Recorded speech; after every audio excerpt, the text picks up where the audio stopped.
kahvehanelerin dolup taştığı, iş ortamlarının olmadığı, piyasaların daraldığı, sermayenin terör bölgesinden kaçtığı, terör bölgesinin ilan edildiği mahallede işsizliğin had safhaya ulaştığı bir dönemdir.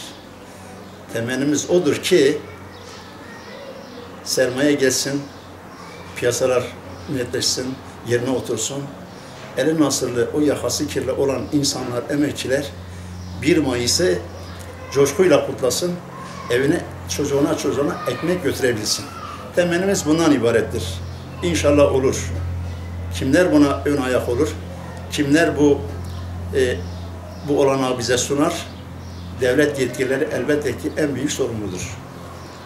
Bize bu ortamı hazırlamalar lazım.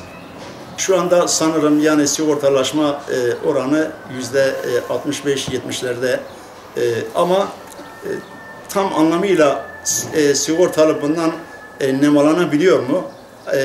Yani hakkını alabiliyor mu? Orası biraz tartışılır. Neden dersin?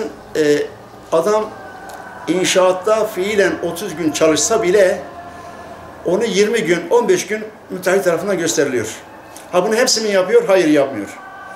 Bir zamanlar ben 1973 ve 2009 yılları arasında ancak emekli olabildim.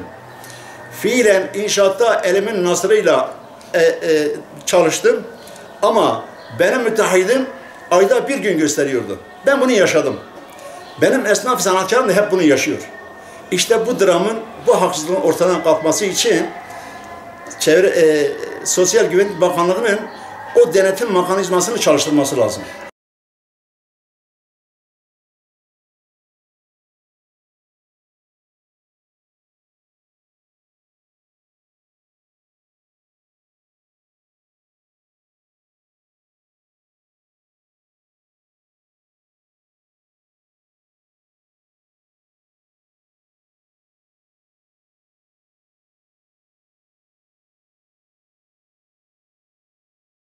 Sorunumuz işsizlik. Buraya iş bekliyor. Burada iş bulmak için bekliyoruz. Sabahtan geliyoruz. Bazen ikindiye vakti, bazen akşama kadar, bazen öğlene kadar bekliyoruz. Çoğu zaman iş bulamıyoruz yani. Bazen haftada 1 kere 2 kere ya gidebiliyoruz ya gidemiyoruz. Sabit bir iş imkanı şöyle, eskiden İşkur'da çalışabiliyorduk. Şu an İşkur'da da çalışamıyoruz. Bir taraf yani torpil istiyorlar, yani tanıdık falan olmasa İşkur'da da iş bulamıyoruz. Bir de bu Suriyeliler gelmiş. Özel işlerde de yani dışarıdaki işler, kamu işi olmasın da yani özel işlerde de iş bulamıyoruz. En büyük şu an sıkıntımız iş sorunudur yani. Şu an en büyük sıkıntımız zaten ben daha önce bütün yetkililerine dilekçe verdim yani. Yani Sayın Cumhurbaşkanı bundan 1 ay önce ben kendim bizzat mektup gönderdim yani. O mektubu ben Sayın Cumhurbaşkanımıza iletmesini istedim yani. Geri dönerken valilik tarafından beni çağırdı, ben oraya gittim, işte iş konusuydu, ben şu an borçluyum yani eşimle yani artık geçimsizlik sıkıntısını yaşıyoruz yani şimdi yani ne yapacağımızı bilemiyoruz maalesef yani işte. Peki valilik size ne söyledi?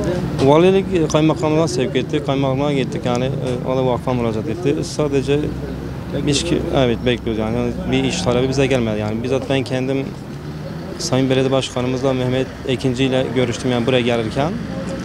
İş talep ettik. Maalesef şu an iş yok dediler yani. 3 senedir ben İşkur'a müracaat etmişim yani. Hiçbir zaman ismimiz çıkmamış yani. Ne kira parası veriliyor, elektrik parası gelmiş 70 milyon yani. Ama veremiyoruz ya maalesef yani. Bir yetkililerimize de bir an önce bu işin sıkıntısını çözmesini istiyoruz yani bir an önce. Sayın Cumhurbaşkanı, Sayın Başbakanımıza sesleniyoruz buradan yani. Ama bir an önce bekliyoruz yani ben Sayın Cumhurbaşkanımıza bir talep bekliyorum yani. Bence de dediğim gibi yani dilekçe gönderdim. Maalesef kimse bize hiçbir dönüş yapılmadı maalesef yani. Çok mağdur durumdayız şu an yani inan ki yani. Kira parası veremiyoruz yani vallahi.